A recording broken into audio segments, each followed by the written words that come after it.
right. Are we here? We're here. Yay! We have the delay, but we're here. Oh no. Yeah. It's the sorting of the sorting. You know? Yeah. Hey, Brenda.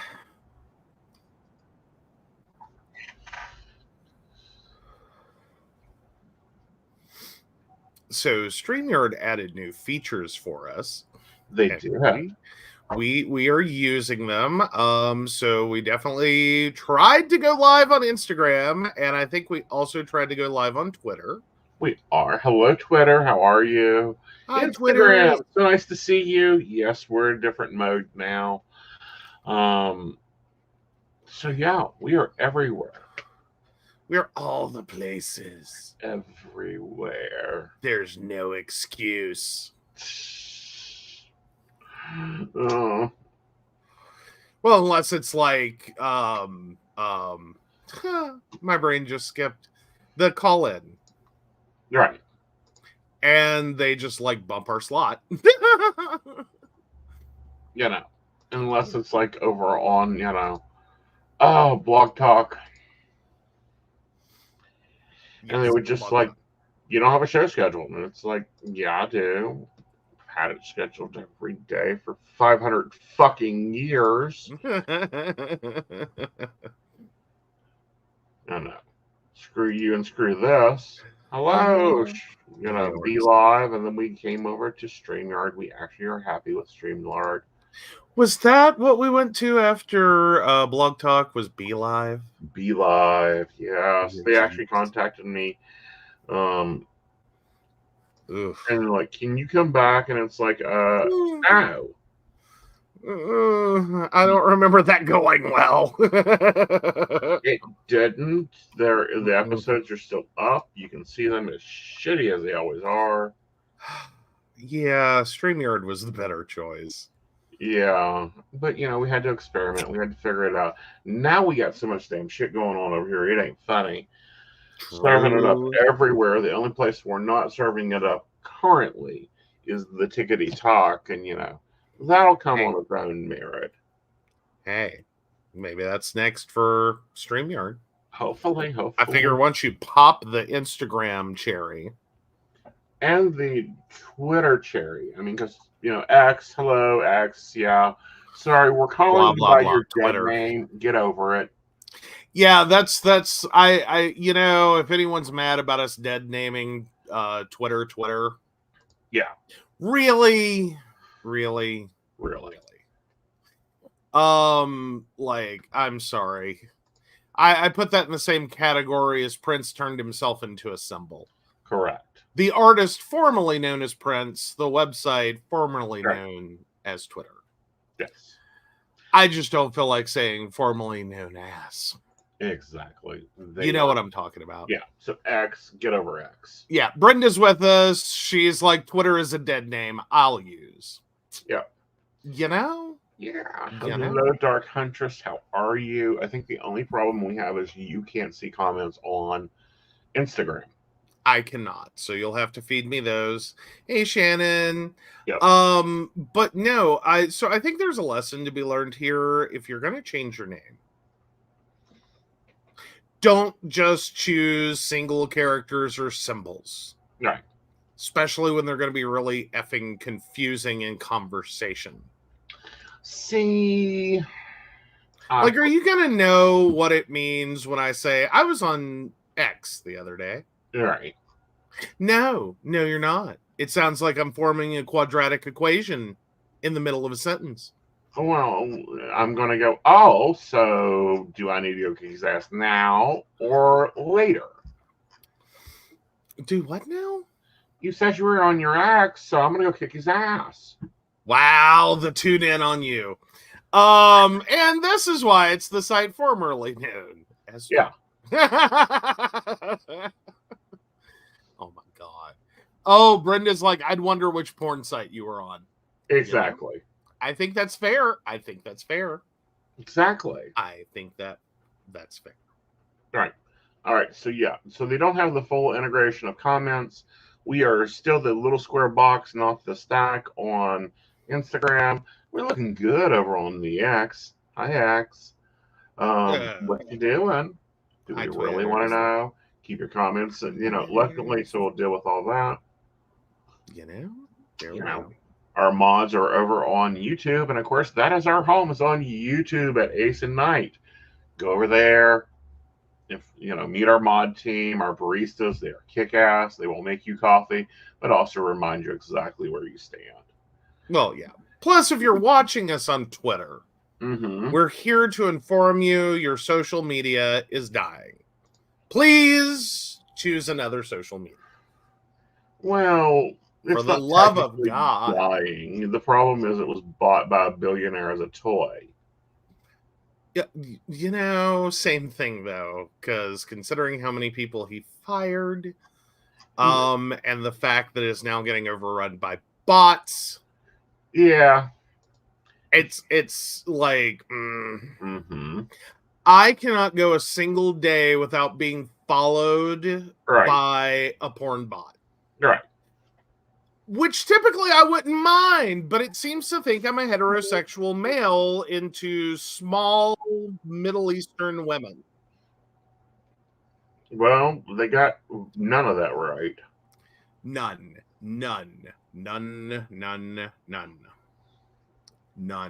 It is what it is.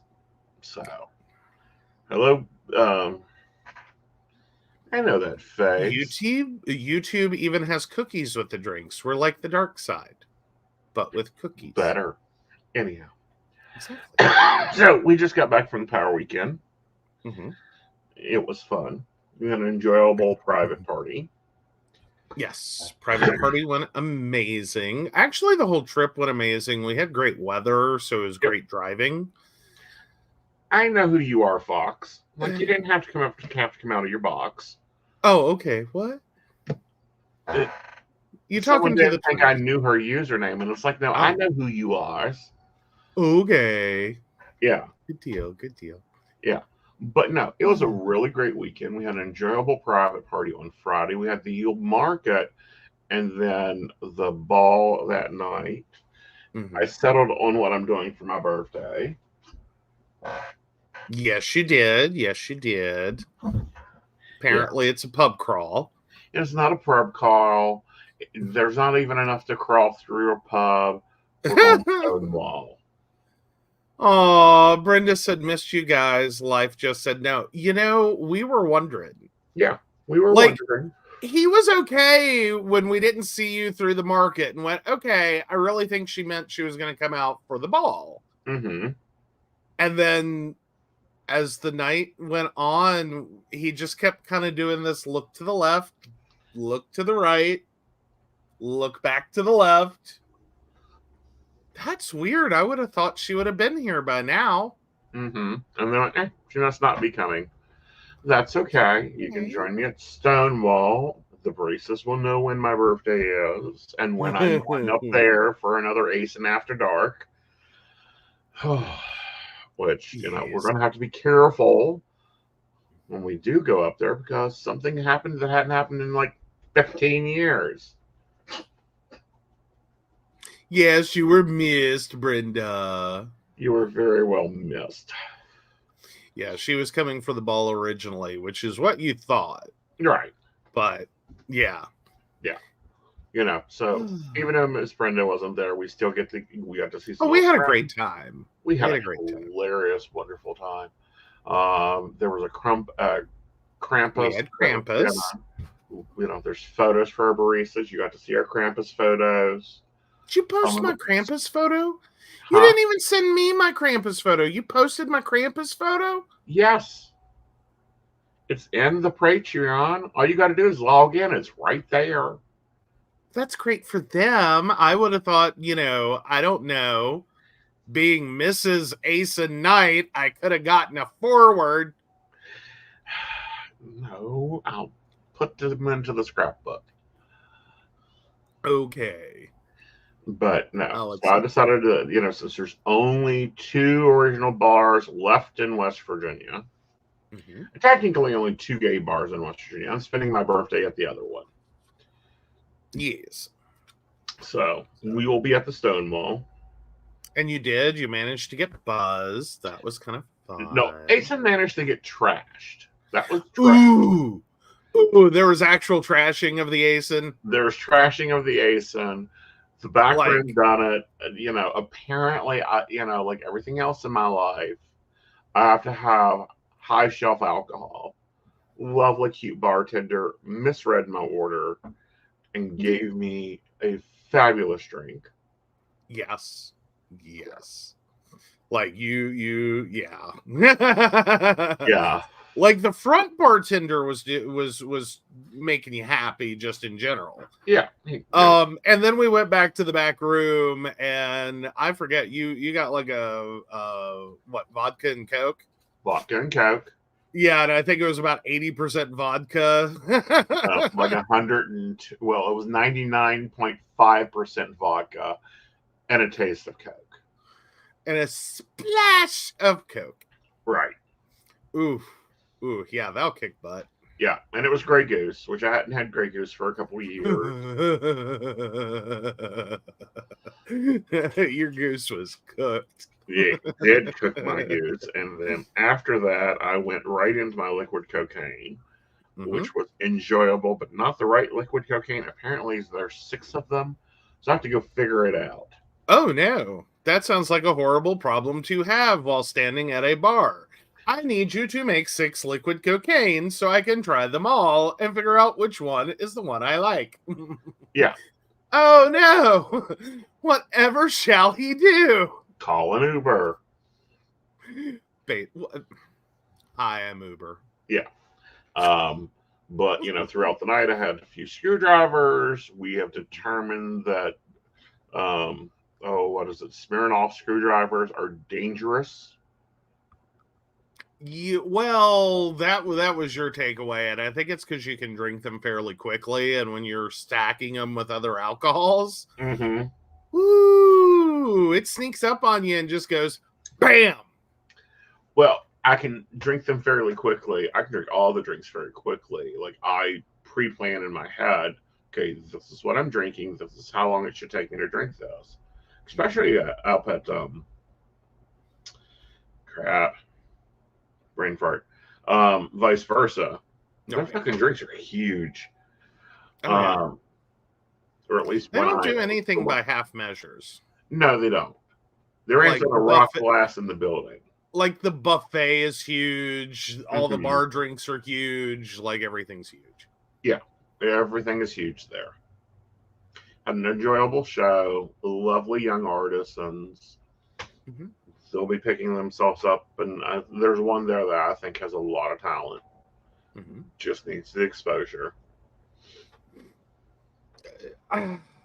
Which is kind of hard to do with things we heard while we were up there. Right, but that's for Friday night. That's for Friday night. All right, guys. So we had a guest. They apparently didn't think that they could do the show tonight.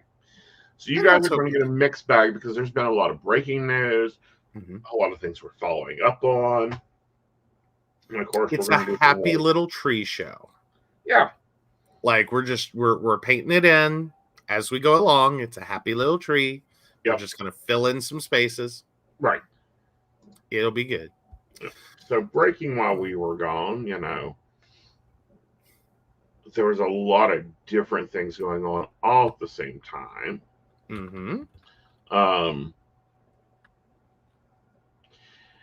Interestingly, breaking literally 40 minutes ago, Colorado. Good job, Supreme Court. Trump is disqualified from the 2024 ballot. Good job. Very well done. Very well done. Gotta love that. Yes.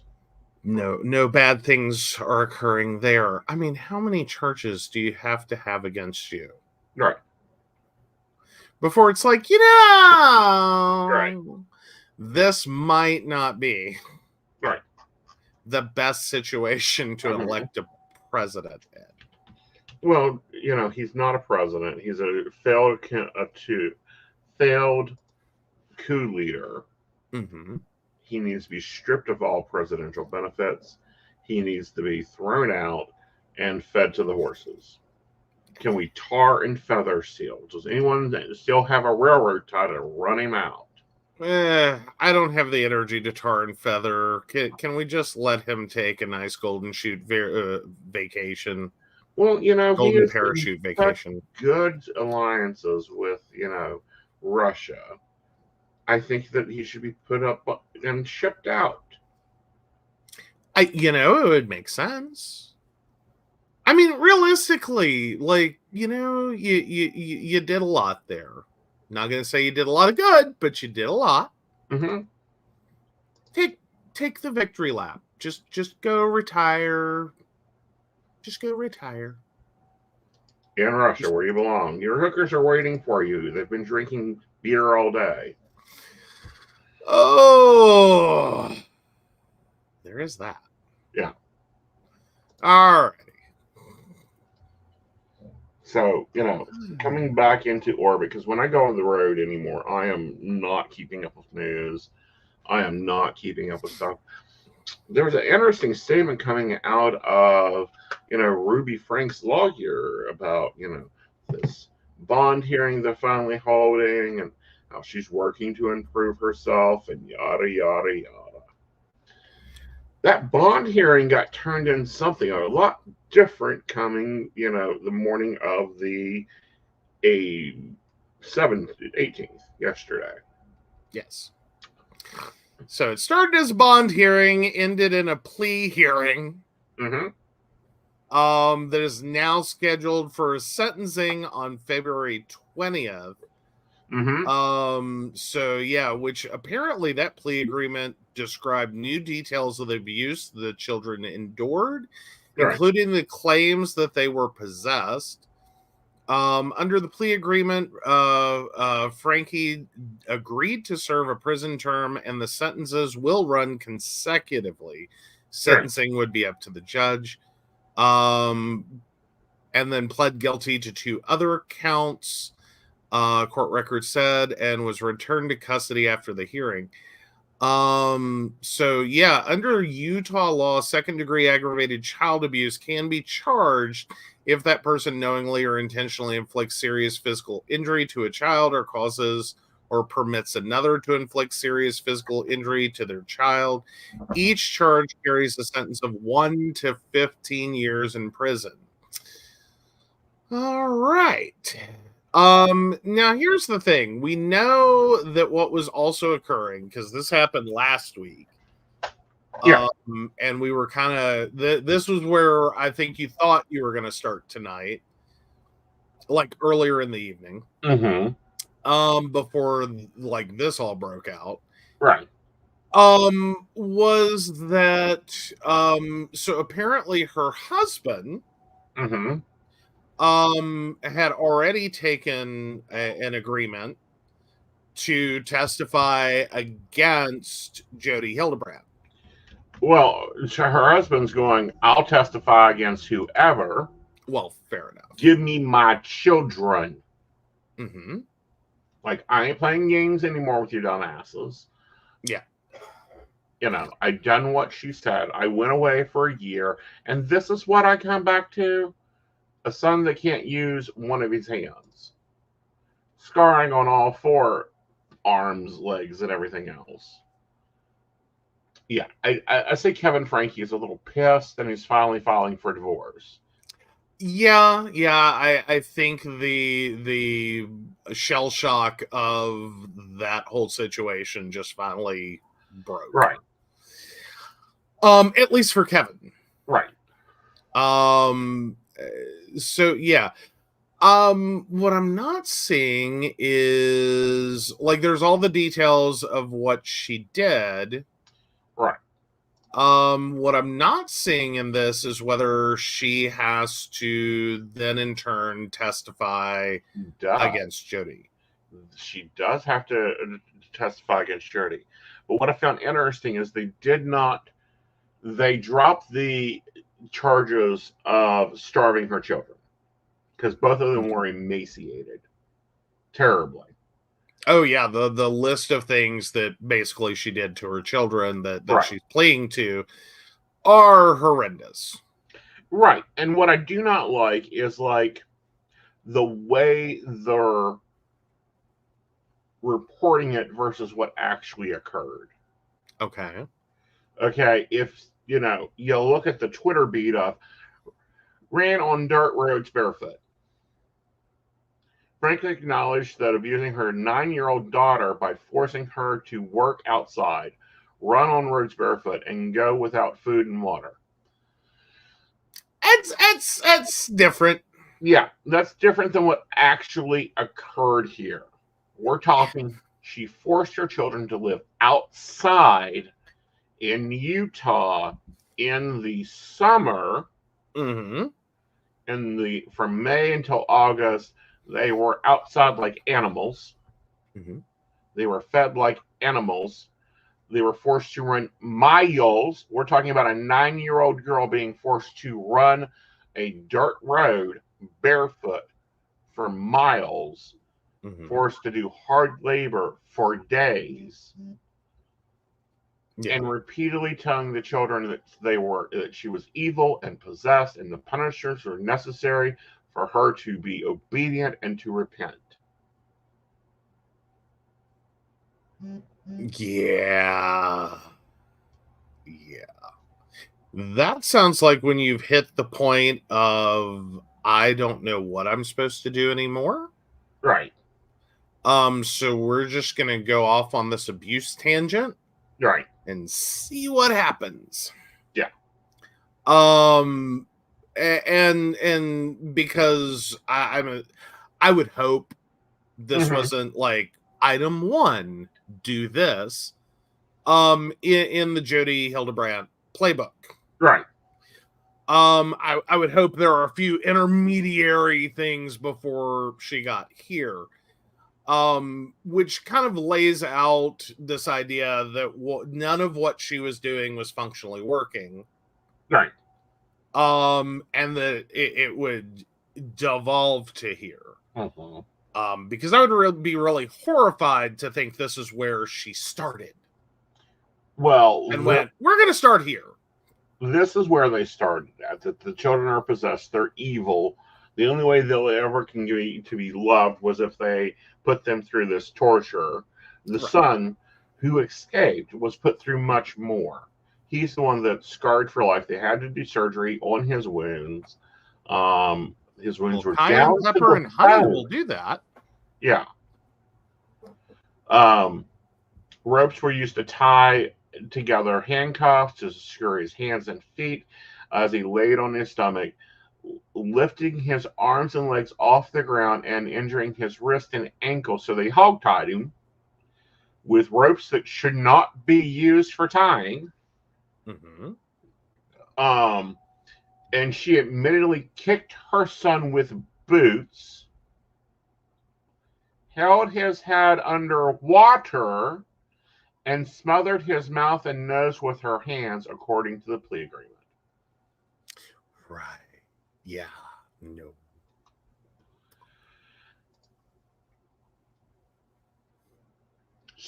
I mean, it just kind of sounds like Jody Hildebrandt was watching The Handmaid's Tale and taking notes. Well, see, she may have inspired it because we've heard from her niece that this was common practices when Jody was in control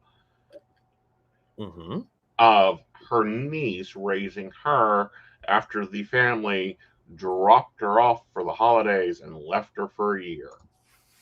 Oh, sounds like a great family. I mean, granted, don't necessarily know what the situation was. I assume it probably, for most people, wasn't bad enough to drop your kid off for a year. No. But fundamentally, not really, no. So more frightening is this is when she got caught, not when she first did it. Right. This is Jody a repetitive pattern for Jody. For Ruby, yeah, like how do you brainwash someone this bad? How do you brainwash someone to believing that this was okay to do to your children? See, this is where I think we have to almost jump over to cult mentalities and how cults work and how charisma works and how you generate this suspension of disbelief. Right. Because that basically sounds like what happened here if you want to make any kind of logical sense of what occurred. Right. And I'd say more so what's frightening with Hildebrand is that some of this may have been okay. So someone randomly shows up and decides to start a cult, and all their culty things. Generally that is a fortunate circumstance of like insane belief plus charisma that equals into devout followers and insanity ensues. Right. Okay. There's also the potential if you are, a mental health professional. Right. You can hack it apart, do those things intentionally. Right. And effectively use the elements of a cult to build your business and your brand. Right. And I get that, but what's even scarier here? Oh, I think that's pretty effing scary when you intentionally build a cult by hacking the mental tricks through usage of what's supposed to be a helping profession to do so. Right. But like that's pretty sinister. Right. But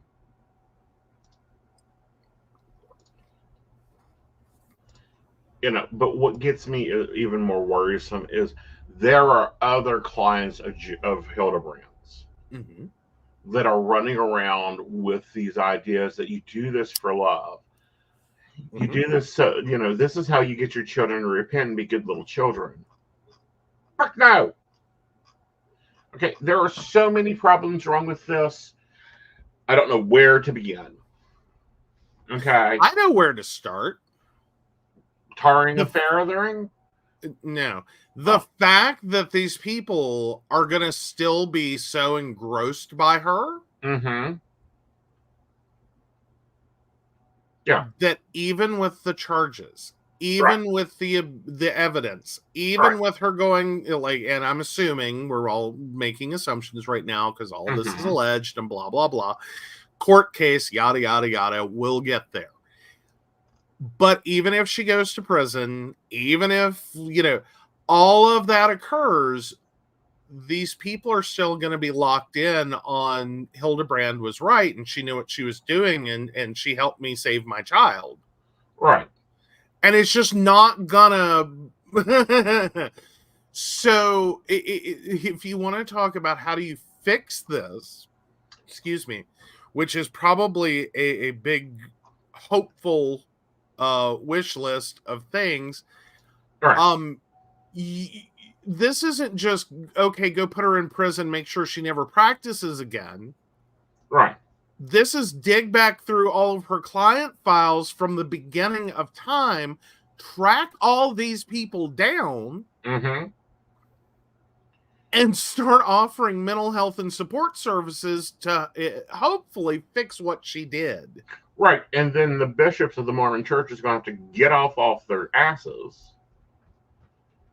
and start checking themselves because she was being paid by the Mormon Church to provide roping and handcuffing of children. Well, and I think that also starts with putting yourself right in recognition of the fact that what you encouraged was wrong. You effed up. You shouldn't have done that. Right. And then working to make sure this doesn't happen again. Right. Like, what do you need to do as one of the religions feeding her clients to ensure that this is not the kind of provider that is representative of who you're sending people to. Right. And sit in the horror of the fact that you sent people to her. Right. Like, and recognize that's you have potentially contributed to the horrors. Right. And like, she didn't get here by showing up with a cardboard sign. No. Like, you brought her in, you gave her the white glove treatment, you propped her up on a shelf, said, here, go here. Mm-hmm. Like, you encourage this. Right. Like, sit with that. Right. Like, imagine that coming into your home and right. your family and happening to your children. Mm-hmm. And what do you think needs to occur? Right. Like, I'm sorry, you need a timeout to go figure this out. Well, I think that they need a timeout to go figure out, now what do we do? What should be the what is going to, and I'm watching what is going to be the reaction of the Mormon church, because they still haven't even thrown her out of the Mormon church. She's still in good standings with the Mormon church. How is my question? Yeah, like if Jody Hildebrand is still in good standing with the Mormon church, how do you ever sit there and say, yep, these are people to associate with? Right. Like, I'm sorry, no. Right. I mean,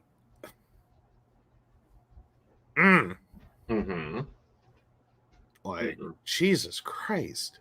Right.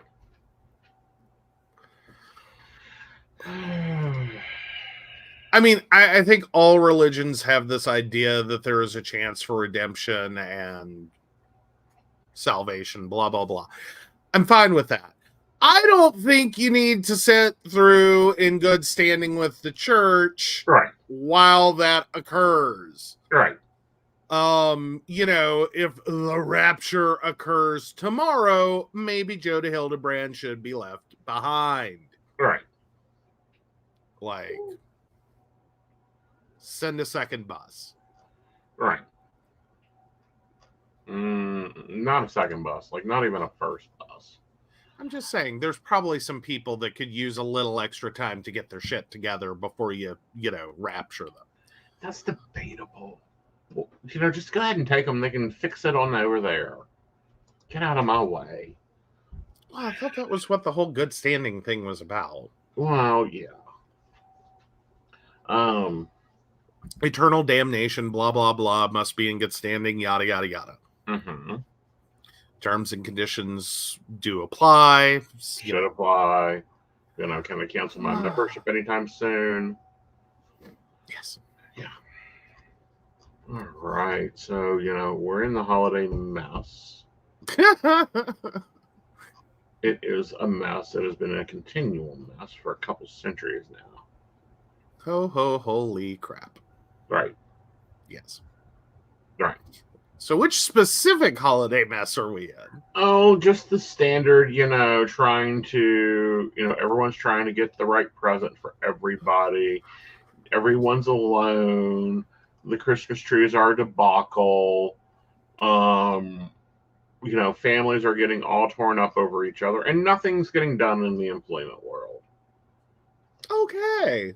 That's a lot. It is. It is a lot. It is insanity, going on. So we have all that in our boxes. So, I thought we would also just kind of take a look over at Psychic Subreddit. Y'all guys seem to like the Redditors. That's fair. All right, where's my link? I'll get it for you in a minute. I gotta get on and let the mouse choose it. Okay. Yeah. Wow, we're just bebopping along. We are. We are.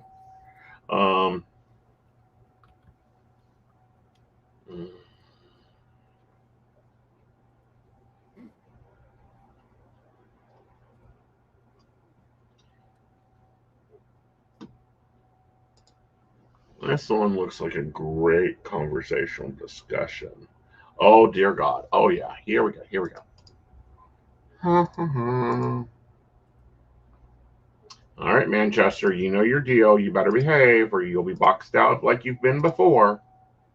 We'll dispatch a Krampus. Or 4. All right. So, from our psychic, how to develop my child's psychic abilities.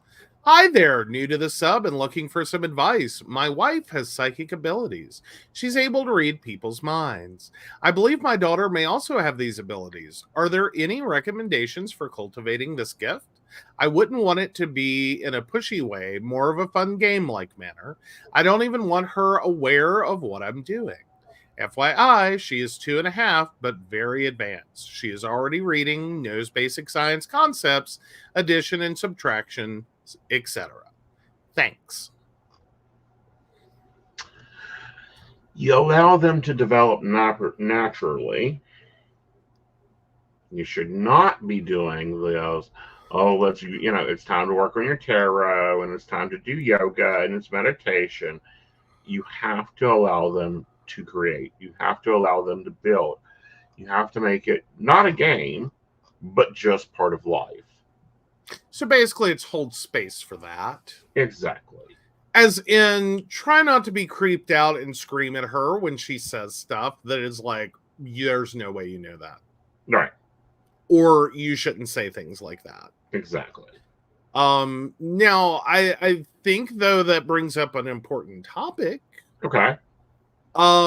Because starting at 2, mm-hmm. How do you start communicating how to best relay information without freaking out others? Well, that's when it's like, or is that even really an option? Is that just really like it comes There's out? really not a control there. Okay. I was curious, right. because sometimes that seems to be the bigger topic. Exactly. Is my kid's creepy as fuck? How do I shut them up? They're saying like, oh my God. Right. Like, stop it. Right. Versus where this is at is like, no. How do we make this, like, how do we do more? Right. Which, I mean, kind of great, but. Well, and it's the thing about how to do more, and it's a muscle. If we look at example, if she was a sports actor star, like, and yes, my eyes are itching for some reason. Oh no. If she was a young Tiger Woods, they were playing golf at 2. They were using the clubs at 2. They were on the field with their father at 2. Mm-hmm. So it's like any other muscle. It's kind of like when you know things, and it's like, oh, that's so interesting, honey. Wow, you were right. That's not been exactly my experience. You had one where it's like, shut the fuck up. That's because of when and who you said it to. Sometimes my mouth opens and shit comes out, and I'm like, yes. It's not like I sat there and went, how can I freak these people out? Yeah. My mouth opened and just the most absurd thing flew out of it. Right. But damned if that wasn't like, boop. Right. Like, apparently if certain activities have a face. Yes, they do. And I read them. Well, you read them, but it's like, shut up. We just talked about that in reading. We are not dueling services anymore. Yeah, you were. And I'm like, what? What did I say? What? Yeah. Like,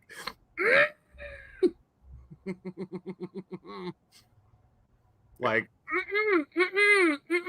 don't go there. Like, seriously?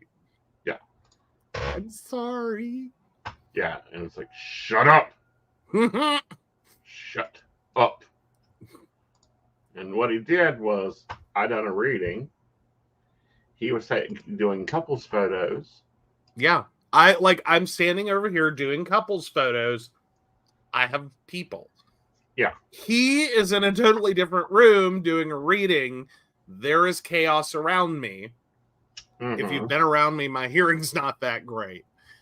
I mean, I'm not deaf or hard of hearing per se, but you put me in a large room, right? I'm average. I'm like, I'm not sitting there with like eagle hearing. Right.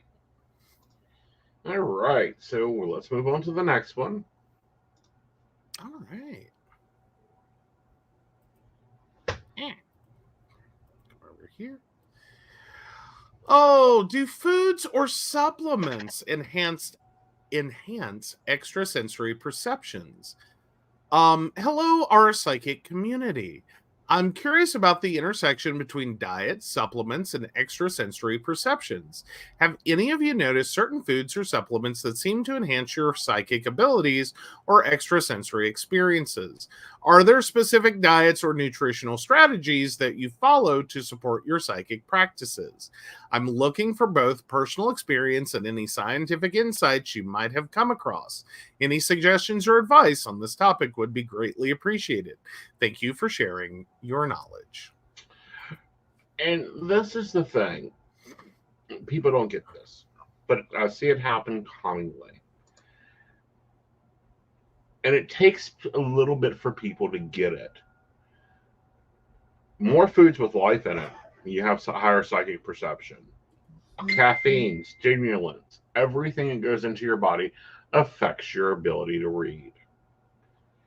There's a reason we call it Aeson off duty. It's because the only thing Aeson's going to read is your outfit.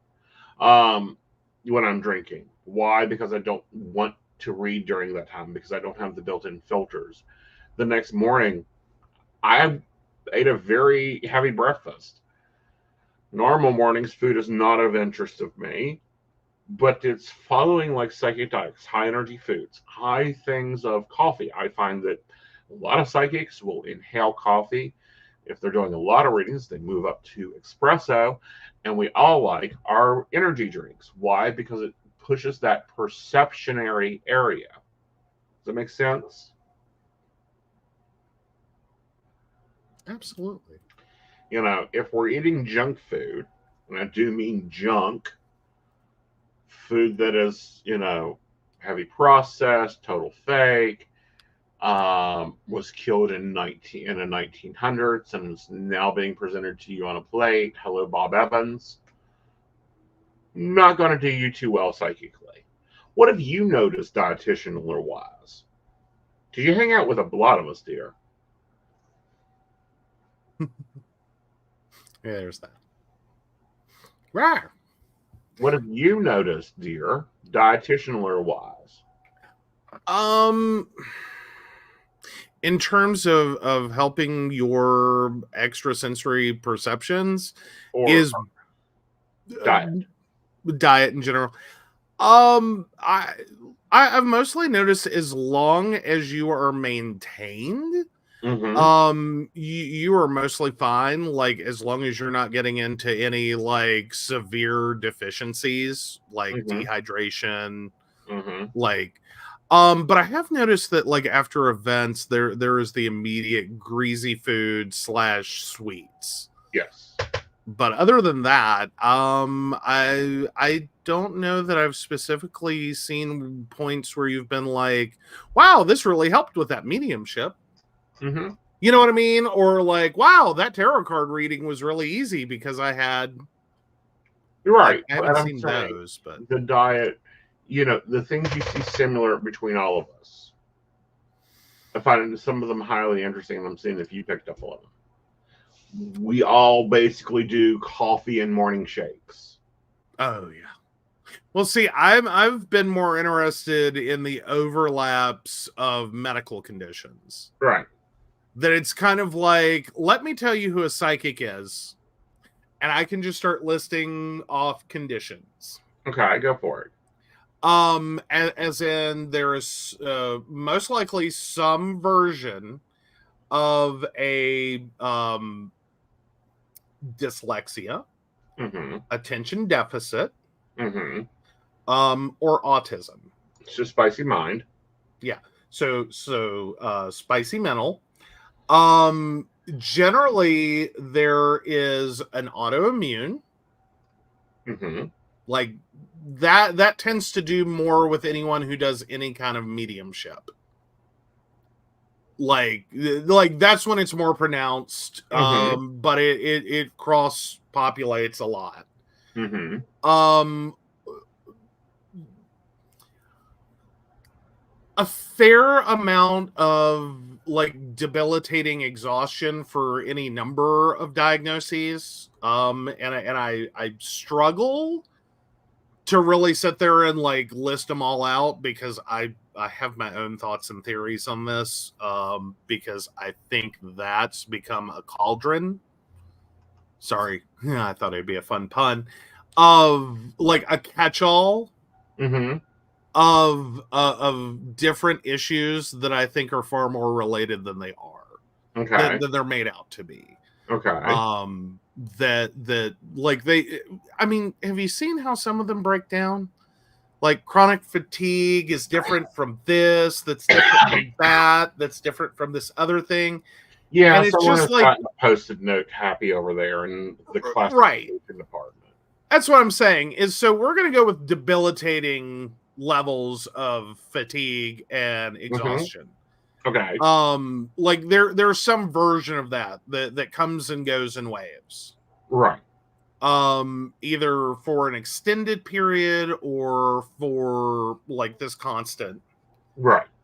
I've also noticed a fair amount of bipolar disorder. Like not all the time, but it seems to See, I don't think it's manic depression. I think it's related to energy and being able to acknowledge, like, no, I'm zero fucking energy. Yeah. Because if you're tired, you're going to be cranky and moody. Right. If you're fully energized and running on on alpha wave, you're going to be all over the place. Right. And what I'm saying is these are technical diagnoses that people have. Uh-huh. That I've noticed crop up a lot. Right. Like statistically, it's a little higher than it should be. Right. Like a lot. Like if you cross-section population and any specific industry, mm-hmm. these are the ones that keep popping up that seem a lot higher than averages. Right. No way am I saying this is your diagnostic criterion for being psychic, gifted, clairvoyant. Like, that's not what I'm saying. I'm just saying I find it interesting that these I also things... find it interesting that all of us have skeletal problems. All of us have some level of a vitamin D and B deficiency. I find it interesting that spicy neuro is all over the place. A lot of times people throw bipolar when it's not bipolar A or B onto it. It's more so related to, like, it reacts as bipolar, but it isn't bipolar. Well, more to the point, I was just focusing on these are diagnoses that people have been given, not necessarily whether or not the diagnosis is accurate. Right. Because then they do the meds, and it's like, no, that doesn't help me. Frequently, yes. Although, again, we're not encouraging people to go off their meds, nor are we encouraging you not to seek treatment for your medical conditions. Exactly. I'm just saying it pops up a lot. Diabetes pops up a lot too. Yeah, diabetes has a little bit higher incidence than normal statistical population. Like, I mean, Jesus Christ, you can't swing a cat in a room full of psychics without hitting 5 diabetics. 5? More like 50. In the distance of a cat. 50. Like, I'm just saying, you like if you randomly walk into a room full of psychics and swing a cat, you're taking out 5 diabetics off the top. Right. And then you have what I call the other psychic health life things. the switching in and out of body. Like they will lose weight, gain weight, lose weight, gain weight, lose weight, gain weight. And if they're eating high vibe foods, they lose weight. High vibe foods, fresh. Food. The one I actually thought you were talking about for a second, but I think is important is time blindness. Oh yeah, which sometimes is coincidental or like corollary with, or not corollary, but part of what it's part and parcel of like other diagnoses, and sometimes it just isn't. Nah. Like there's no other diagnoses, there's no real sign of other diagnoses. And for some it's just early, but the ability to like the real struggle with time. And like not just like, well, you were playing a game, you lost track of time. But like this you could be sitting on a couch and suddenly 4 hours pass and you don't know what the fuck just happened. Right. Like you sat down, you did nothing. Right. 4 hours evaporated, you don't know where they went. Right. Like it's not a seizure. Although I will say seizures also pop up a little higher. Right. But yeah, no, the time blindness, that one I've seen a lot. Right. Like, yeah, there's a fair amount of that. Yeah, Shannon forgot her meds, blinked, and it's been 6 hours. Oopsies. Yeah. Or you have checklists to do showers and getting really, really confused when everything isn't there. Well, now sometimes those are like self-diagnostic criteria. Like if you build up enough of them, please take yourself and get diagnosed, because most likely you do actually have a neurodivergency, a spicy neuro. Because after a certain break point, like no, that's spicy neuro. Like we know this. Yeah. Like we have seen it. We like, especially like spicy neuro. Well, and I think that may be because the psychics use a whole separate part of their brain for their work. Like there's this whole other, firing mechanism that goes on, and then the conscious isn't in the brain half the time, and then it's got to regulate this damn body. Fun. Yes, eating is lovely.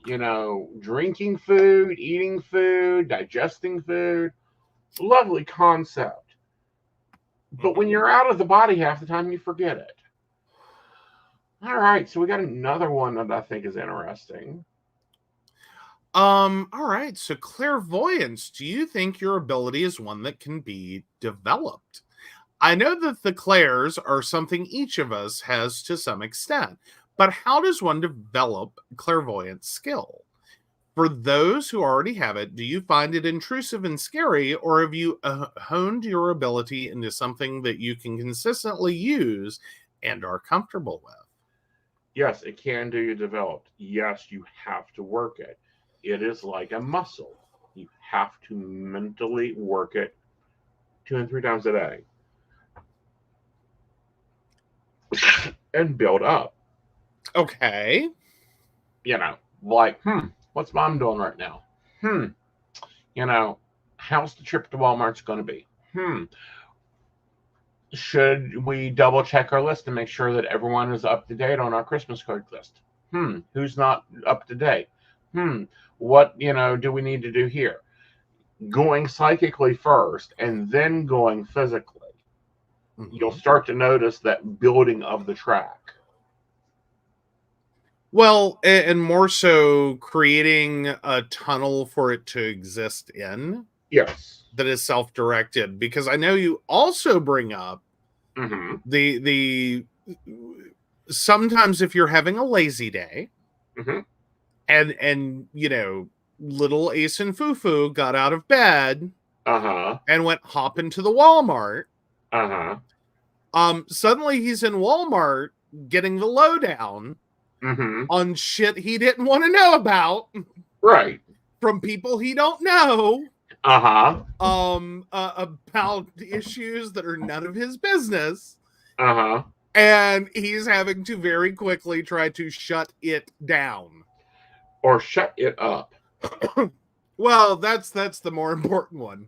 Right. But also, within that, there is, you have to maintain a strong mental focus. You have to also build like your meditation, your yoga practice, your physical exercise practicing.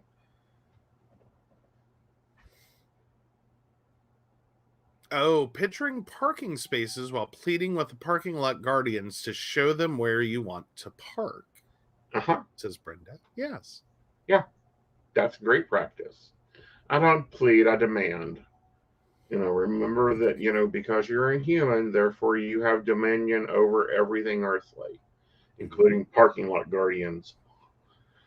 But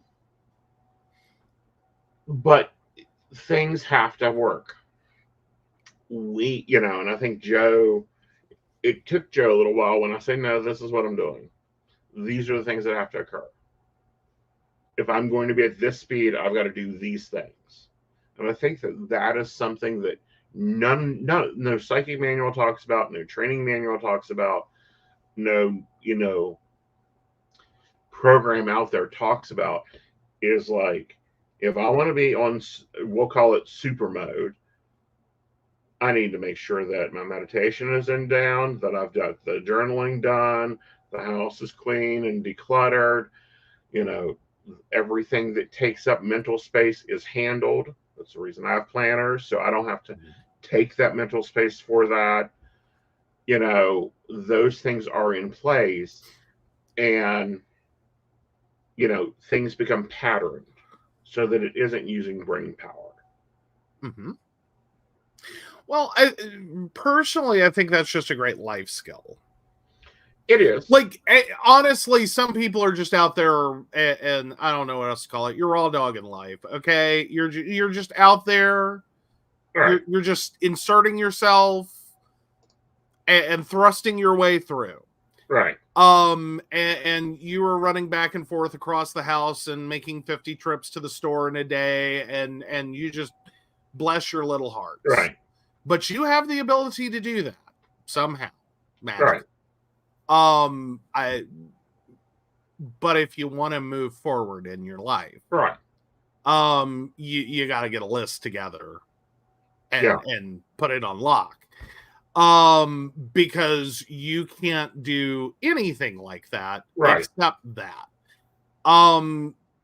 And I think sometimes that also becomes very important, right, as part of, right, like Wiccan practice, as part of being psychic, as part of being like, if you want to do these things, you cannot show up a whole ass cluttered mess, right? Because things aren't going to go well. Right. It's gonna end disastrously. Right. Like there's no good version of a scatterbrain psychic. Right. There is no good version of a scatterbrain spell working. There's no good versions of either, but it occurs. And I see so many young psychics coming in. They ain't got their crap in line. They don't have, their life in order. They run on empty. They don't have a plan. They're doing their accounting in their head. They're banking in their head. They're handling their husband in their head. They're handling their schedule in their head. They don't have rhyme or routine. They hop online. They do a reading or 50 readings. They hop off and they feel like garbage. Yeah. Like that basically gets into you're doing psychic junk food. Yeah. And yeah, it's not going to feel good. No, it's not going to feel good. It's not going to work. It's not going to lead you to where you need to be. Yeah. It's not going to even get you to the point where you need to feel right. And then you get sick. I've sat here and watched it. My lovely team of 5 psychics, they all hit the networks about the same time. Love them dearly. And I just sat back and watched, and I had preached, have a schedule, have a routine. Self-care, highly important. Make sure you shower before and after work. Make sure that you're eating well. Make sure that you're drinking enough fluid. caffeinated or uncaffeinated, I don't care. I count fluid ounces. Mm-hmm. And we're watching them train. Like little tracks on a train, and it's like boom, sick, boom, sick, boom, sick, boom, sick. Oh, boom, boom, boom, boom. And I'm like, y'all didn't listen to anything except how to press 1. Well, it's not that they didn't listen, they didn't see the immediate connection. Right. Like, and I think that happens. Is it's like, okay, boomer. Whatever. I can do this my way. Uh-huh. And we actually have like one of our dear ones actually has said those words. Uh-huh. She'll know who I'm talking about. Mm-hmm. Is because she even says it about herself. I have to do it myself and figure it out. Mm-hmm. And then she turns right around and comes back and goes, "You were right. This only works if I do this." And it's like, yes. It's so. I mean, it's a little more endearing to watch because, like, she hears it. Mm-hmm. It goes on the blackboard with everything else. Mm-hmm. Like she writes it down, at least mentally. She knows it. Mm-hmm. She can repeat it back. And then she like turns to the side and goes, "Now I have to physically do it myself." Uh-huh. Okay, these parts don't go together like that. This doesn't work. Right. What did Aeson say? Oh, right. Okay, so let me put this one here and that one there, and oh look, that works. Yeah. And she's so very happy. Mm-hmm. And it's adorable. It's adorable. Mm-hmm. It's adorable. But there is sometimes that moment of knowing, as you're saying it, mm-hmm. we're going to revisit this conversation in a few months, and she's going to be like, "You know that thing you told me?" Mm-hmm. Yeah, which thing? Oh, about how you have to go and walk every day and go to the gym and have a meditation practice and, mindfulness practice and, journaling practice and call it whatever you want to call it. It's still journaling. So after not doing that, I did that and it works. Duh. Like she is the built-in control group though. I know. Like she is self-aware when she's doing it. Right. Like this is not the thing I was told to do. I have to figure this out on my own. Right. She's our built-in control group. You want to know what happens when you don't do the thing? Mm-hmm. She has notes. Right. And it's like part of me just has like a for the scientific method involved here that she knows. Mm-hmm. She knows. Yeah. And like it is a built-in control group. Yeah. Like, but these are things that most people probably do not think that is incorporated in your business as a psychic. Mm-hmm. Mm-hmm. Well, and then there's the whole business of being a psychic versus being a psychic. Yeah. Like those are two very different things. Yeah. And it's sometimes kind of funny the preconceived notions people have. Mm-hmm. Compared to no, this is a business. Yeah. No, there's boundaries. Like it has all the business things. Right. It has ethics and taxes and agreements and software and right. Just because it does deal in like otherworldly things. Yeah. And the primary business tool may be tarot cards. Mm-hmm. Doesn't mean you get to show up and just be some random bag lady like spouting some nonsense that doesn't make any sense till 15 minutes later. Right. Like you don't you really don't want to do it that way. Like right. You can. It's generally not like a good idea. Well, and then there's like laws and regulations and crap that has been added to the deck. Like there's a whole big chapter of it. Oh yeah. Well, and then that gets into a whole other discussion. Right.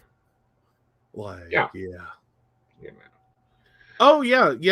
No, don't Brenda says, yep, boundaries are a big thing when reading or even not reading. And sometimes that gets into like some like you can go into some like rhetorical arguments with that. Mm-hmm. Like, am I reading Joe, or am I just know that Joe needs to like get with it real fast before I lose my ability to deal? Well, yeah, there's that, like not abusing and actually reading. Mm-hmm. Hence why he doesn't read for me. Right. Because there's it no. Um, it's just there's too much opportunity there to start inserting yourself into the reading, Mm-hmm. which is reasonable. Mm-hmm. You know, it's kind of in the same line, not Right. necessarily saying it's the same thing, but in the same Right. mental thought process. Mm-hmm. Why you probably don't want your doctor spouse to be your primary care physician. Because Exactly. at what point are they taking care of your health care Right. under your direction for your needs and, you know, like they're supposed to? Right. And at what point have they become a de facto authority Mm-hmm. and you're no longer making healthcare decisions? Exactly. They're making them for you.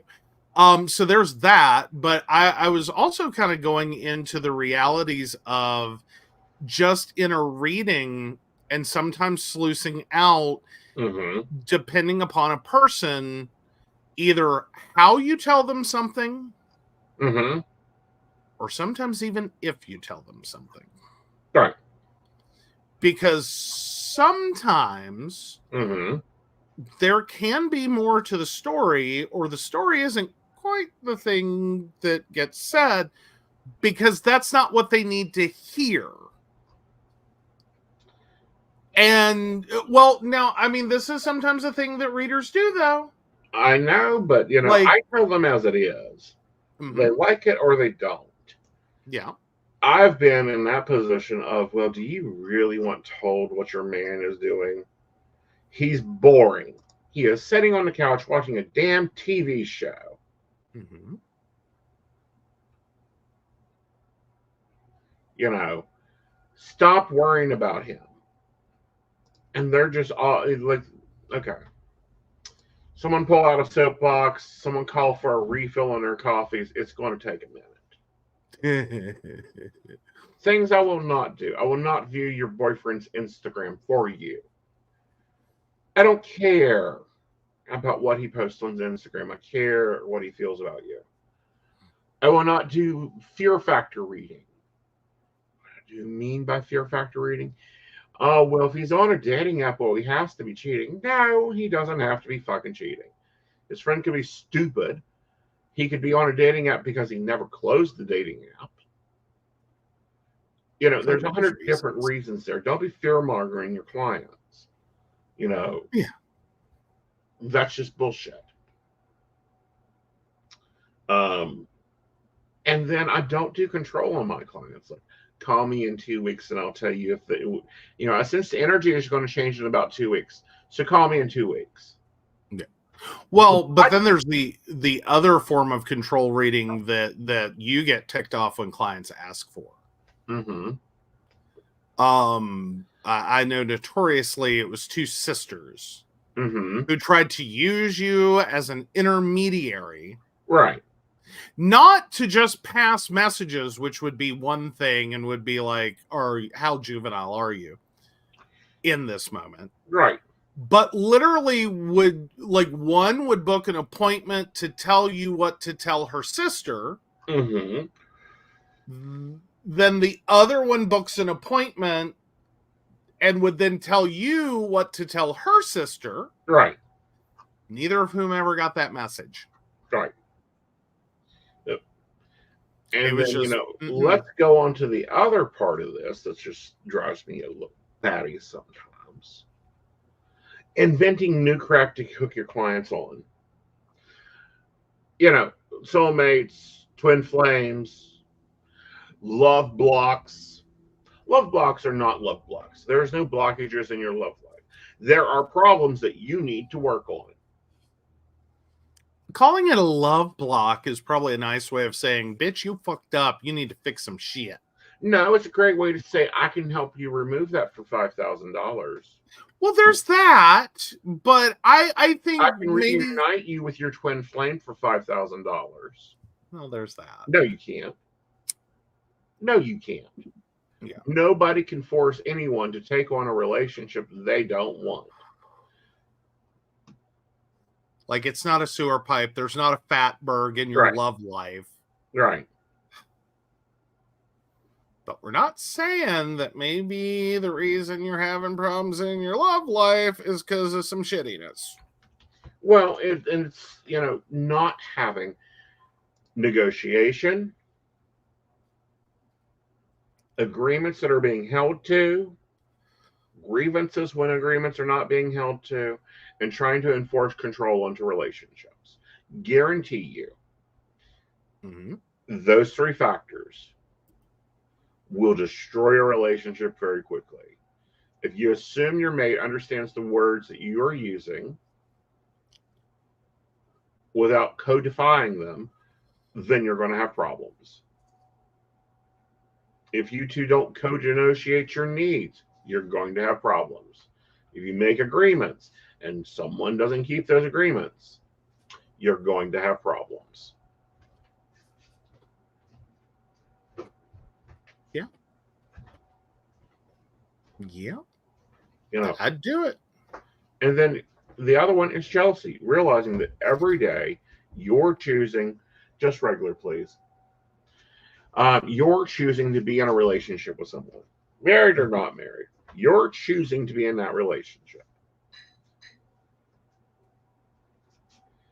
Yeah. Or conversely, you're choosing not to be in that relationship. Yeah. I mean, it's not like it's a two-way door. Yeah.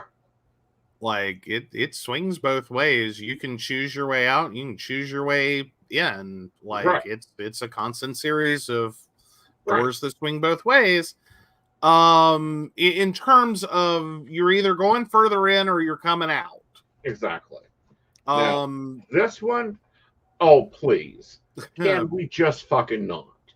Yeah, Brenda saw one that claimed to give you messages from your soulmate that you haven't met yet. Yeah. Well, now Brenda was also saying, I was just laughing because I talked with Aeson about a friend I had to set a no, I will not read for you anymore. Right. Yeah. And that happens when, and I have people I will not read for. I will not read for my family. I will not read for my family's extended family. Mm-hmm. Though actually that's sometimes for two very different reasons. No. Sometimes it's the same reason. Yeah. But sometimes that's also like there's an opportunity to abuse that. Right. In the extended family. Right.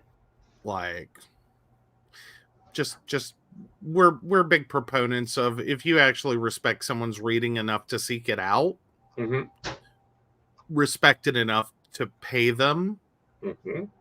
Like respect it as a job, not like, a useful service to you that you think you're entitled to by existing. Right. Just and I'm not saying that about any of my family members. Just FYI, just saying. Right. That's a reality. Right. Like, I don't harass relationships or negotiations every day. I have a sibling that is an accountant. Mm-hmm. She ain't touching my books. Well, but fair. But if I were seeking her accounting advice, mm-hmm. I expect to pay for that. Right. But things like that. She ain't touching my books. No. I haven't. He has a sibling that I love her artwork. If I want a piece, I buy it. Mm-hmm.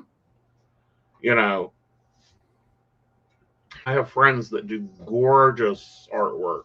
If I want it, I buy it.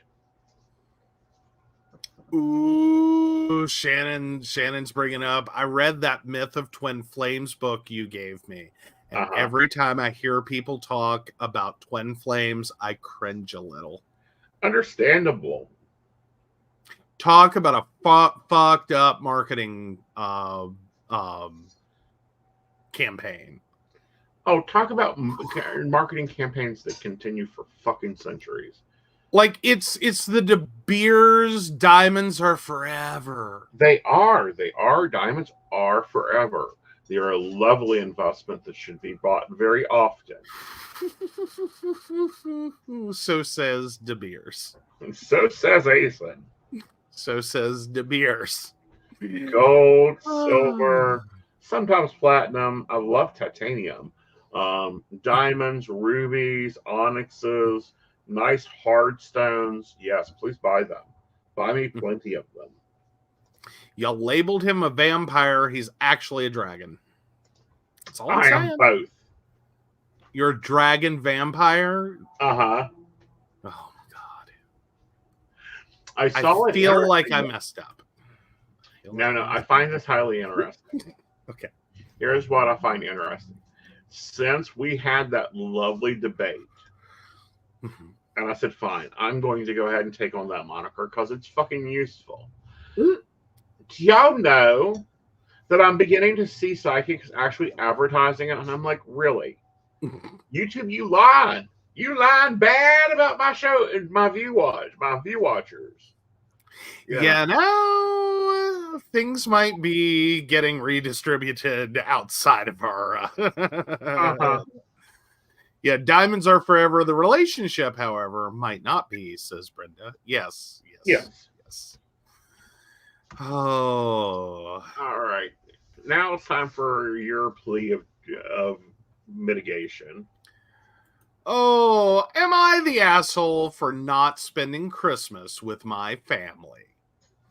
Hi all, first time posting. I hope this all makes sense. I, 23 female, have been living with my now spouse, 26 male, for 2 years now. We moved in together in September 2021.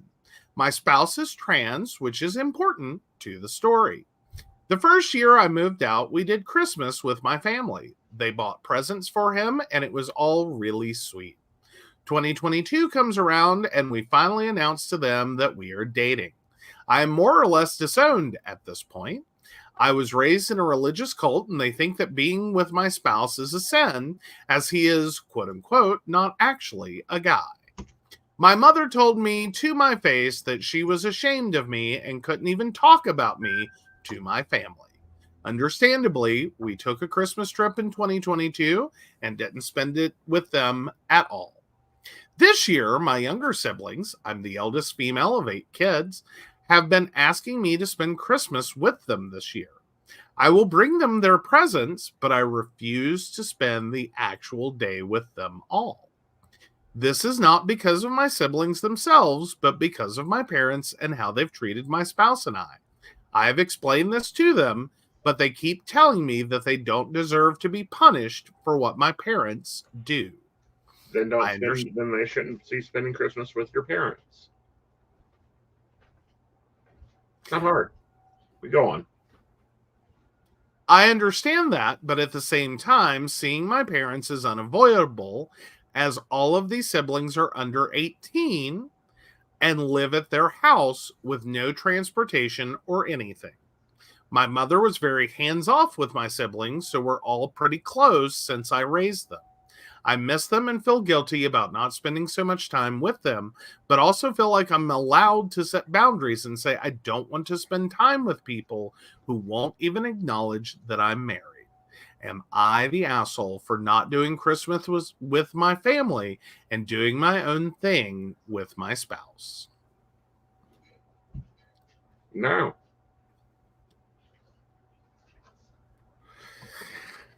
I picked this one because I think it's a good reminder that sometimes there are unintended consequences that come out of one or two family members being like choosing hate. That creates problems for a lot more people. that it does, like, it makes so much sense in this situation to go no contact with the parents. Mm-hmm. Unfortunately, their siblings are stuck in the crossfire, at least until they age out and can choose otherwise. Right. Hopefully they can choose otherwise. It sounds like they don't have a problem. Right. Like, no problems are had by the siblings. And Well, it is very sad you're not the asshole. I don't think they're the asshole. I do, however, feel that, you have to make it very clear while you're making choices. You also have to make it very clear that, you aren't going to deal with it. Mm-hmm. Well, and I think there's the one point you end up having to make is you're not out to punish anyone. Mm-hmm. But in this situation, they have chosen to punish you, your parents have, for your choices. Right. And that's not something that an adult has to take. Exactly. That's not something anybody has to take. But the unintended consequences of your parents' choices are that you are not going to be comfortable to be there for the holidays. Right. That's just not going to happen. Right. And shouldn't. And that can sometimes, depending upon ages, for the kids involved, be a hard concept to really, because there's the emotional, mm-hmm.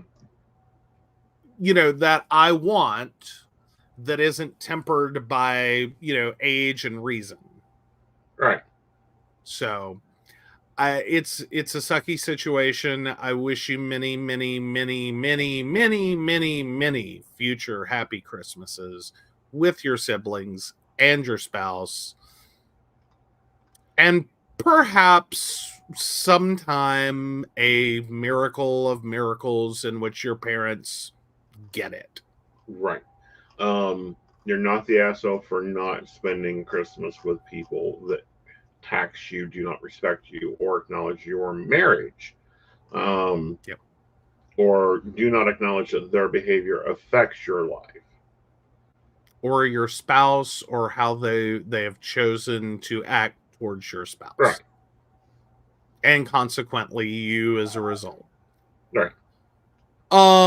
That's not... That is not a Christmas spirit anyone needs to go visit. Well, it's not a Christmas spirit anyone needs to visit, but it's the reality. It's the reality of, you draw boundaries. Mm-hmm. Christmas and, holidays don't change those boundaries. You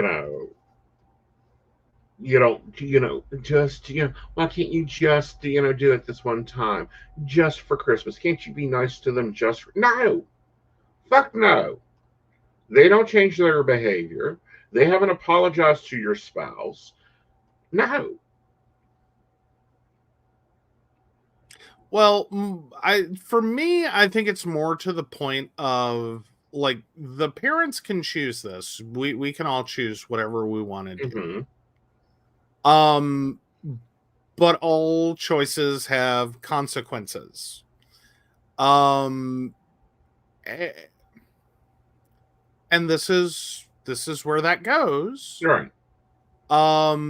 So again, the parents are the ones that made choices. Right. This is the equal yet opposite reaction to the choice they made. And like 1,000 miles off, should have been able to see this coming. Right. But this is what a healthy ability, right, to lead one's own life and to, make choices for themselves looks like. Right. And I think your siblings, even though this is hard, will learn to appreciate Right. why you've done what you've done. Like right now in the immediate gratification, it sucks. Right. In the long-term lessons for you don't have to take this from anyone, including our parents. Right. Because this isn't about caring about you. Right. This is actually quite the opposite. Right. So, and that's probably the more valuable lesson. Right. Then if you apply enough pressure, people will capitulate to what you want. Yeah. Because fundamentally, if you do this for your siblings and you show up for Christmas and you smile and you nod and you put yourself in a little bento box and do the things, right. Then you fundamentally teach that your parents right. and their demands, unreasonable demands, right, that you will have capitulated to, in one way, shape, or form, is how the world works. Right. And then your siblings that you've basically raised will learn this is how you interact with the world, that you can make unreasonable demands of people. Right. And you should expect them to meet you. Right. Like we don't negotiate with terrorists. No. We don't negotiate with terrorists. We make sure that dinner is at 5:00 on Christmas because, that everyone is welcome. Exactly.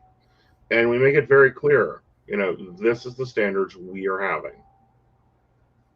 Yep. Yeah.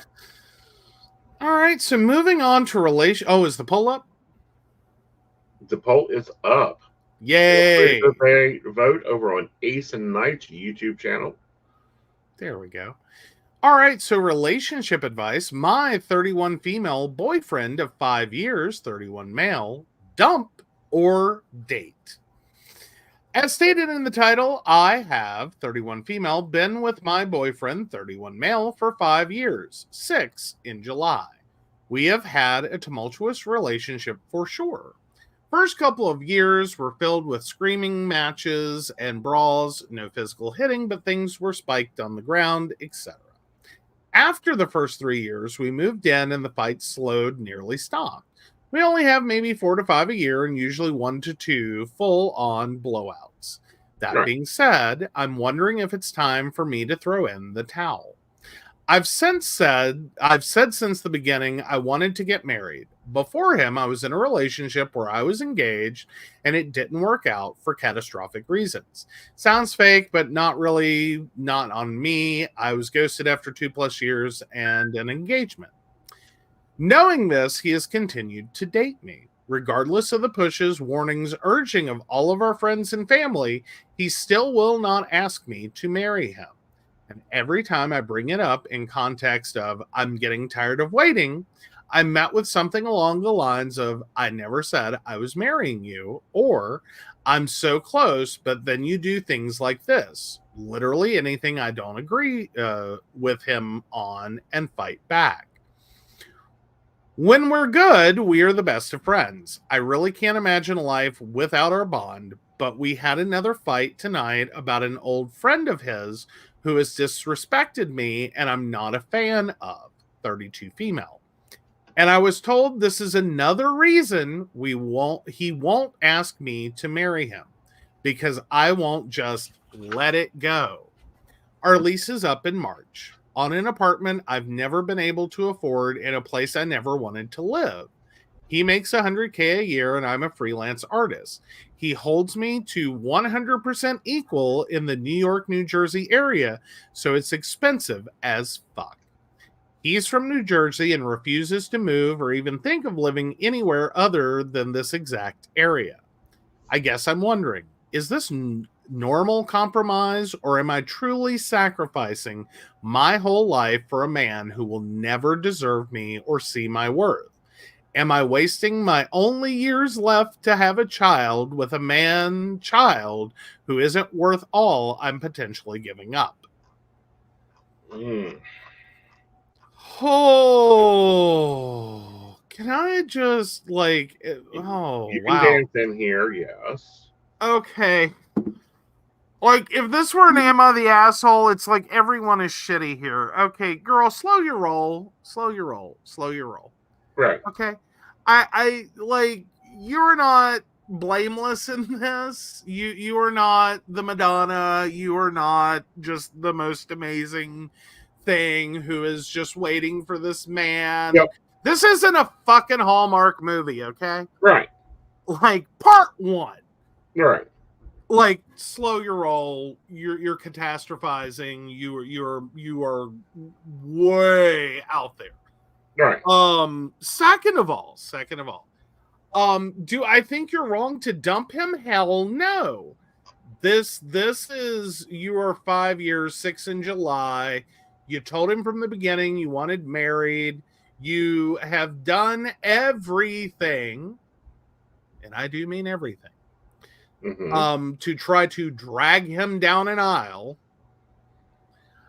Meanwhile, you're already unhappy. This isn't the life you want. This isn't the man you want. These aren't the issues you want. Right.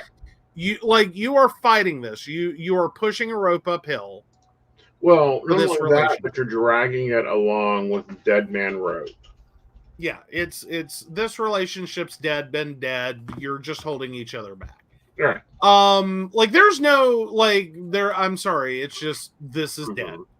Like, bury it, move on, find your happily ever after, because it's not him. Right. Because this isn't, and you strike on it, this isn't normal compromise. Right. This isn't compromise. You need a dictionary. Yes, they need a dictionary. They need real life examples. Like, I don't think you're truly sacrificing your whole life. Like, again, you seem to have a lot of black and white, extreme view thinking. It's not that either. It's just, you're good enough.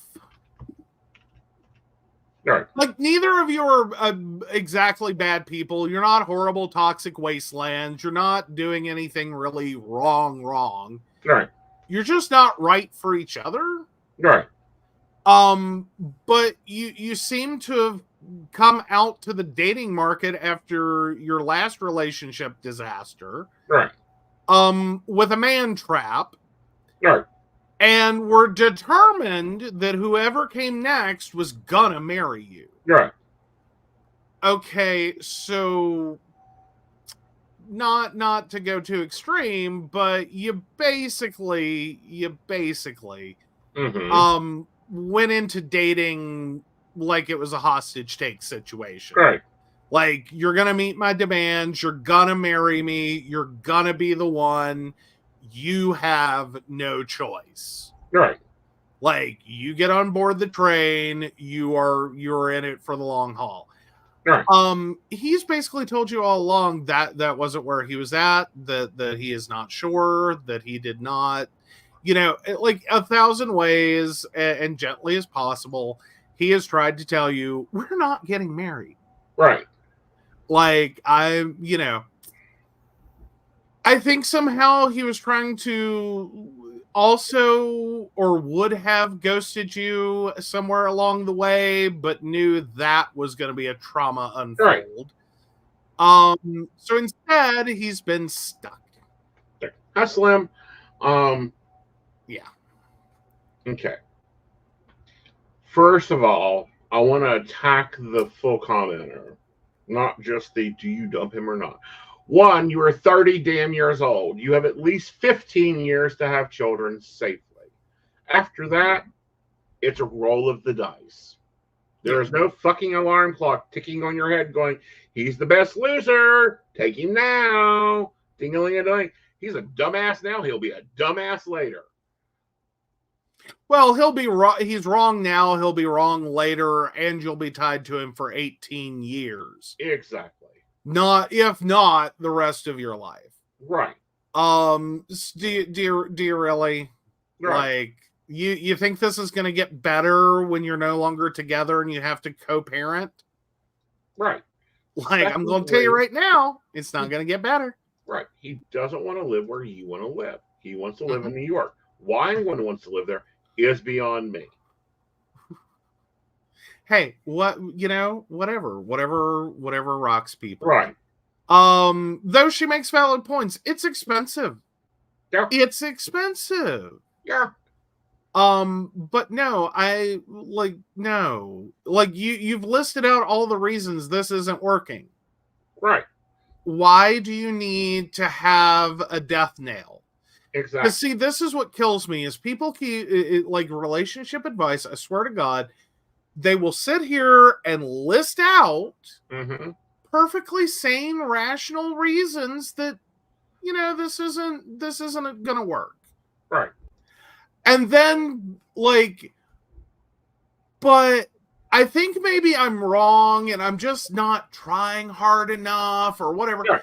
And it's like you're looking for a death nail. You're looking for a fatal flaw. You are looking for a complete indictment of this is a sewer human before you'll be like, I think I should leave. Yeah. First of all, why have you been here 5 years? Why have you been here 5 years if there are so many things wrong with this relationship? Okay. First of all, why are you begging him for a ring? Don't ever beg a man for a ring. More importantly, stop putting everyone else up to it. More importantly, if you're not putting everyone else up to it, hi, everyone else. Right. Stop doing that. Right. Stop trying to force people into marriage. Yeah. Stop doing that. Right. Stop. And you're not best friends. Because if you were best friends, your best friend knows where you want to live, knows what your life wants to look like, knows where you need things to be. Yeah. And more importantly, do not make this an ultimatum. Please, for the love of God, do not make it an ultimatum. Just be done. And do not respond if he suddenly goes into, here's the fucking ring. Right. So because in February, you're going to go apartment hunting. Where you want to live. Get you an apartment. Move your shit out by March. Tell him that it's over. Tell him that you're moving on. That doesn't mean you can't still talk to him, but you need to move along with your life.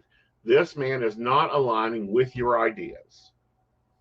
Yeah, so Shannon's saying guys who insist on 50-50 and not equitable bills like that, when he makes that much more, he's not looking to build a life with you.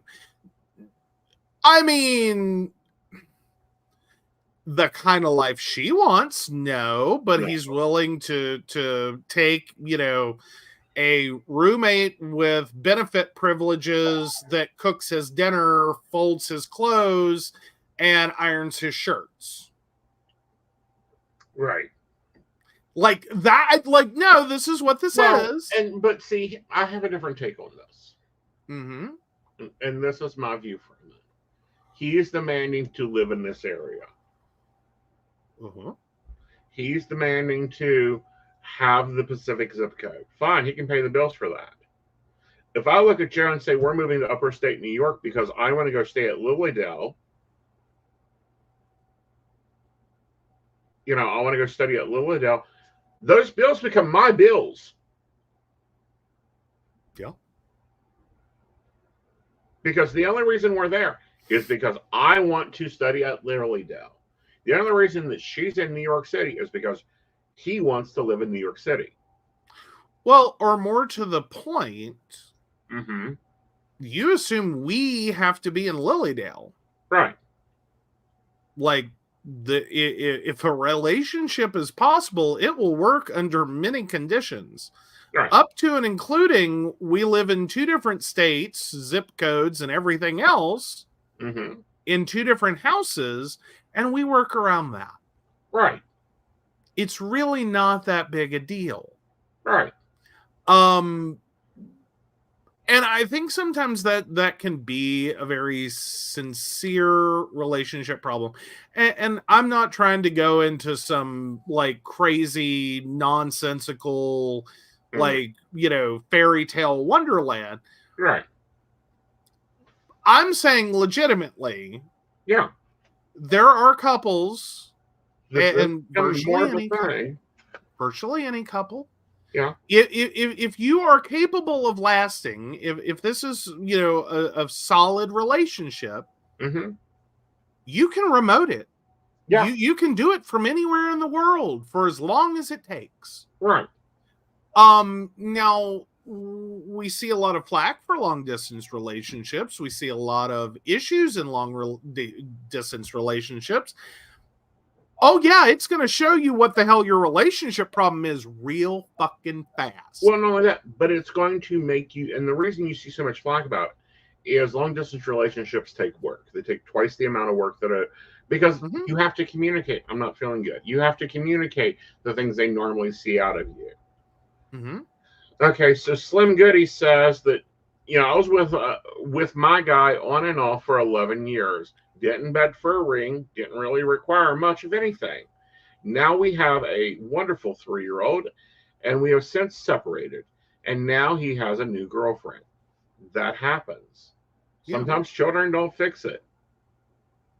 Well, and sometimes you get what you want, and then you have to ask, do I want what I got?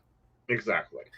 And again, we get so wrapped up, and this is, I think, part of your problem with this whole twin flame, forever love, the Mr. Right, singular, there is no other. Like, if you miss your soulmate, then you're just fucked for the rest of your life. Like, if your soulmate got hit by a train, we're sorry, you're screwed. Try again. Go join a nunnery. That's not how it fucking works. That's not how it works. And it's I think of sometimes a very juvenile concept of relationships. Right. To not think, or more importantly, to be so entitled as to think that you're just supposed to show up. Right. And meet the one. Right. And then it's just all happily ever after. Right. And save yourself for marriage and all that blah blah blah. Okay, and even if you want to do that, that's a thing. Right. That's on you, boo-boo.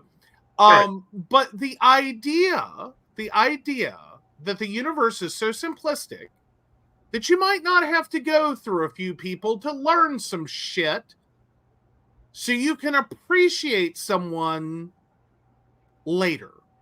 Well, that's understandable. My other viewpoint of it, and then I'm going to take Slim. I'm going to use you as an example. Not saying this is your situation, just use you an example. The point may have been that the soulmate may have been the child that came out of that relationship. Yeah. That's what you were supposed to get. This was, if you wanted a child, this is how you were going to get it. Yeah. Mission complete. Move on to the next one. Yeah. Like your children and your like husband do not have to be the same person. Right. Your children and your wife do not have to be the same person. Right. But are they soulmates? Yeah, they're one of the soulmates. They're not the only one. We never come down to this plane of existence now having only one soulmate that we have to hunt down and find. Yeah, it's over. It is overhyped, over-marketed as this romantic, sexual thing. Right. And it's like, yeah, right. See, that seems a little one-dimensional, don't you think? Exactly. Like, you know what I mean? Like, if you're really gonna go off, like, I'm just saying, as the little atheist boy, right? If you're gonna go, like, let me critique your religious perspectives. Doesn't it seem a little one-dimensional? It is to like come from this omnipotent, whatever, omnipresent, omniscient, blah blah blah, ball of light. And the best you can do, the best you can do is a fucking marriage. Yeah. And one of them, just one soulmate, for that. Right. Like, you couldn't come up with something better? Mm-hmm. Like, that sounds like a shitty religious belief. Can I just say, like, that seems a little uncreative, a little uninspired. Very much so. Just my take on it from Little Atheist Boy. Like, if I'm gonna sit over here and go, right, like, we're gonna entertain this structurally, seems a little one-dimensional. A little bland, a little lacking, a little monochrome. Exactly. Like, do better. Like, I'm not impressed with like that kind of religious belief. It seems a little simplified. Exactly. And with that, you got to look back and go, nope. That's not as simple as it is. There's a lovely, different, tight connection, and there's a whole different layer of contracts and where things go and how they pull together. But then meanwhile, I've always just had this idea, like, I've never had a real problem with the end of a relationship. Right. Like, I think maybe I learned something. Maybe I needed the support along the way. Maybe, this was my clue. I was on a right track. Right. Maybe this was, something. Something. Whatever it was, was it good sex? Was it entertainment? Was it teaching me new things about myself? Was it learning lessons that I needed for a future relationship? Like, I can't get necessarily mad because someone wasn't Mr.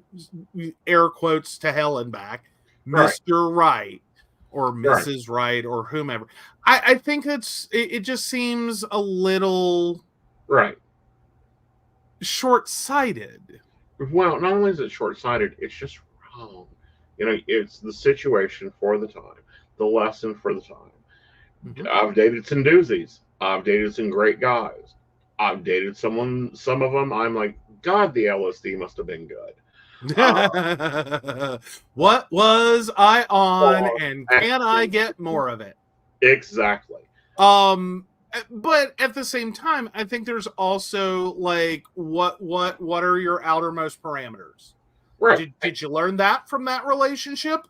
Good. Yeah. You added to the list of things that you will and will not seek in a future partner. Exactly. That you will or will not tolerate, that you will or will not. Like, I think all of that is, again, if you're looking for a relationship, just add water, I think that's kind of dumb. Well, it doesn't work that way. And that's the hard facts of it. Relationships are not just add water. They have not made a microwave relationship. They have made a microwave hookup. They have made a short-term fix the problem, fix the issue. They've done that quite well.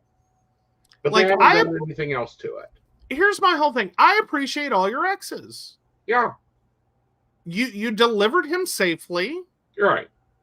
If I'm not the end of the line, I will try to bubble wrap you and pack you appropriately. Right. For the next one. Right. And I won't be mad about that. Right. I will feel gratitude for the fact that we had this experience. And, feel honored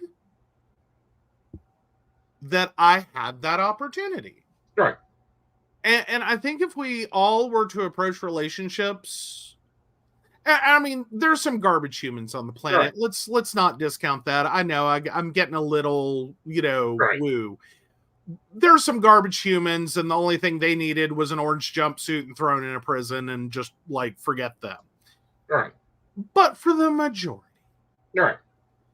Instead of looking for fatal flaws and how there's just such a toxic wasteland, realize that you were here for a moment to do a thing. You've done it. Move on. Right. It's okay. Good job. Right. That's not a fail. Exactly. I mean, no, it's like, not a fail. You know, and there's like looking at my relationships of the past. There's only one I regret, and I don't even regret the relationship. I regret after the relationship. was it trying to make it work? Was it a like? No, it was can you just go the fuck away? Do I have to get paperwork for you? Oh, that's the cutest comment ever. Brenda says, Joe, if you're not the end of the line, we will require visitation rights. That is fine. Yeah. I am there for the visitations. Yeah. But no, I don't feel like I have to have animosity. Yeah. Like I mean, I struggle with this concept of people as property and I've got to go piss on the boundaries. Like, why? Exactly. Why? Why are we doing this? We're grown adults. People make choices. People aren't right for each other. Right. Move on. Right. And do it smartly.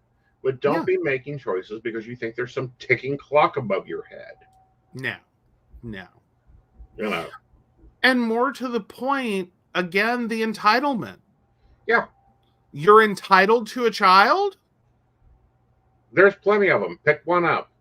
You know, there's a lot of children in the world. You can be a mother a million ways. Well, and people do not like that idea that no, there are lots and lots of children out there that need homes. And the horrible realization sometime of maybe you're just not mother material.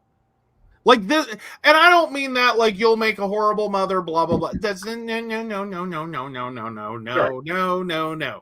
I mean, maybe you're meant for more. Right. Maybe you're meant for different.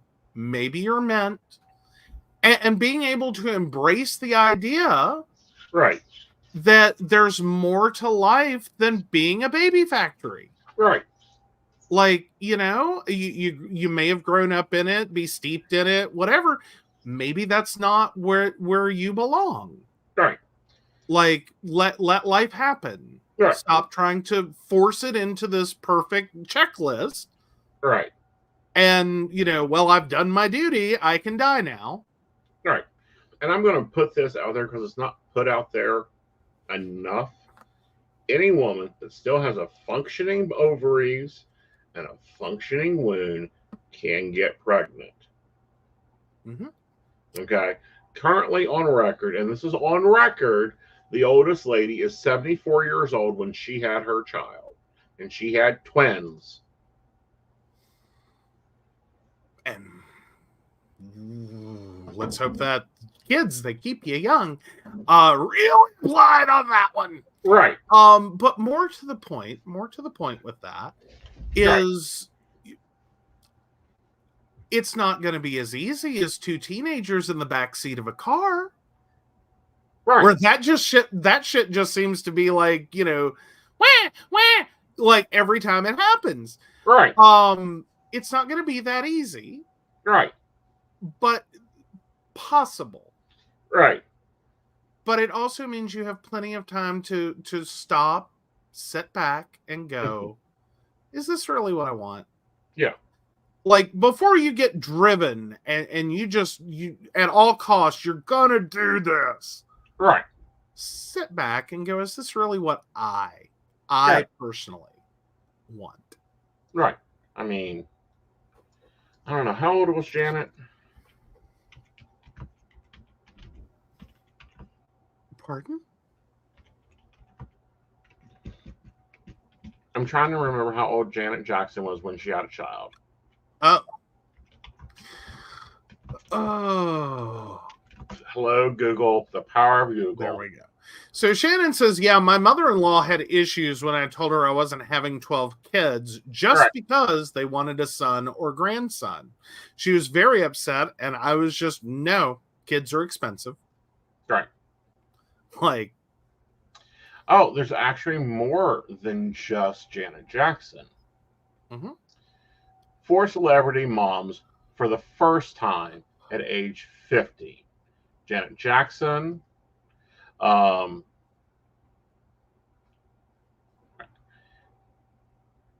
Naomi Campbell, Diana Keaton, all were age 50 when they had their first child. Mm-hmm. So, third, I'm in the last year. Bullshit. Fire him and get a new one. Yeah. Eartha Kitt was older. Yeah. I think basically her child was basically a premenopause, like literally the end before menopause. Right. It was like the one last hurrah. Right. Like she got a baby. Right. Again, it happens. Well, and your mom was 45 when she had you. So. Oh yeah, I was multiple levels of not supposed to happen. Exactly. Like was not. I wasn't the first child. I was the last. But I was multiple levels of this was not supposed to occur. It happened. Right. You know. Right. All right, so her daughter was born in 61. And that would have made Eartha Kitt. Well, she wasn't quite as old as I thought she was, because 1927 to 61 is still late 30s. Yeah. I think, roughly. Y'all can do the math. I think it's...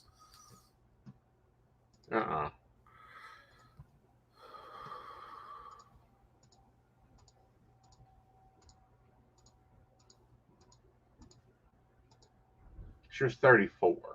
Yeah. Yeah. Well, but talking about the early 20th century. Right. To mid 20th century, that was considered an older mother. Mm-hmm. Like, again, not impossible, but, okay, this is a little more complicated. Right. Like, so, yeah, no, but she was not as old as I thought she was. Exactly. All right, guys. So let's go and check out the poll. For those that don't know, we stream over on YouTube and we pop a poll up there so you can vote whether Joe's the asshole of the week or not.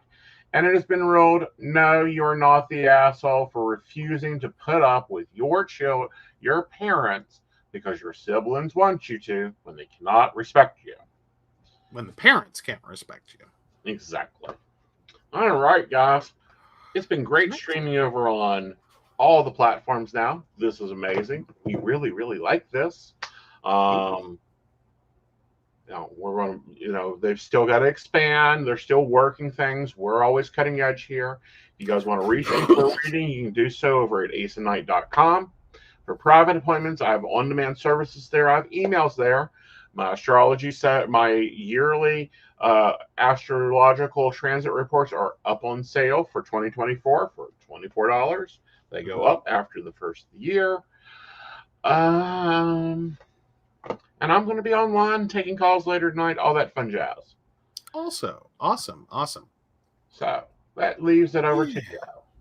All right, so Vanna's taking it away. Of course, we want to thank Beverly Walker, Mika G, Kathy, Mary Winfield, Brenda, Shannon C, Shannon D, Lady Gwendolyn, Charles Shaw, Tracy Van, Caitlin Bell, and Devin. If you'd like to learn more about us, the show, or how you too can become a Patreon sponsor and receive all the wonderful benefits they receive, please visit us at pcspnetwork.com. Yeah. And with that, guys, you have a great night. Bye.